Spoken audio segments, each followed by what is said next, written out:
ఉత్తరప్రదేశ్ లోని హత్రాస్ జిల్లా పుల్రాయి గ్రామంలో బోలే బాబా పాదధూళి కోసం వచ్చిన భక్తులు ఆ మట్టిలోనే కలిసిపోయిన పెను విషాద ఘటన చోటు చేసుకుంది. అంచనాలకు మించి భక్తులు రావటంతో తోపులాట జరిగింది. ఈ ఘటనలో ఇప్పటికే 120 మంది దుర్మరణం చెందగా ఆసుపత్రిలో చికిత్స పొందుతున్న వారిలో మరికొందరి పరిస్థితి విషమంగా ఉందని, మృతుల సంఖ్య ఇంకా పెరిగే అవకాశం ఉందని వైద్యులు చెబుతున్నారు. ఒక బాబా నిర్వహించిన కార్యక్రమానికి లక్షలాది మంది రావటం, పెను విషాదం చోటు చేసుకోవటం యావత్ దేశాన్ని ఉలికిపాటుకు గురి చేసింది. అసలు ఈ బోలే బాబా ఎవరు? హత్రాస్ లో అతడు ఏం కార్యక్రమం నిర్వహించాడు? తొక్కిసలాటకు కారణం ఏంటి అనే విషయాలను తెలుసుకునేందుకు గూగుల్లో తెగ సెర్చ్ చేస్తున్నారు. బోలే బాబా నేపథ్యం గురించి తెలుసుకొని ఆశ్చర్యానికి గురవుతున్నారు. దేశవ్యాప్తంగా దిగ్భ్రాంతికి గురి చేసిన ఇంతటి విషాదానికి కారణమైన బాబా పేరు సాకర్ విశ్వహరి బోలే బాబా. అతడు తనకు తానుగా దైవాంశ సంభూతుడిగా ప్రకటించుకున్నారు. అతడి అసలు పేరు సౌరభ్ కుమార్.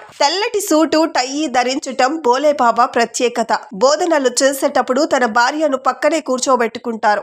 ఏటా జిల్లా పాటియాలి తహసల్ కు చెందిన బహదూర్ గ్రామానికి చెందిన బోలే బాబా గతంలో ఇంటెలిజెన్స్ బ్యూరో ఉద్యోగిగా పనిచేసినట్టు చెబుతారు. 26 ఏళ్ల క్రితమే ఆయన ప్రభుత్వ ఉద్యోగానికి రాజీనామా చేసి మతపరమైన సత్యంగాలు ప్రారంభించారు. అనతి కాలంలోనే వేల సంఖ్యలో భక్తులు అతడిని అనుసరించటం మొదలుపెట్టారు. బోలే బాబాకు ఉత్తరప్రదేశ్ లో దాటి రాజస్థాన్, మధ్యప్రదేశ్ వరకు అనుచరులు, భక్తులు విస్తరించారు. వీరిలో చాలా మంది రాజకీయ, సినీ ప్రముఖులు సైతం ఉన్నారు. బోలే బాబా ప్రతి మంగళవారం సత్సంగాలు నిర్వహిస్తారు. హత్రాస్ లో జరిగిన కార్యక్రమానికి ముందు అతడు కిందట మంగళవారం మెయిన్పురి జిల్లాలో ఇలాంటి కార్యక్రమాన్ని ఆయన నిర్వహించారు.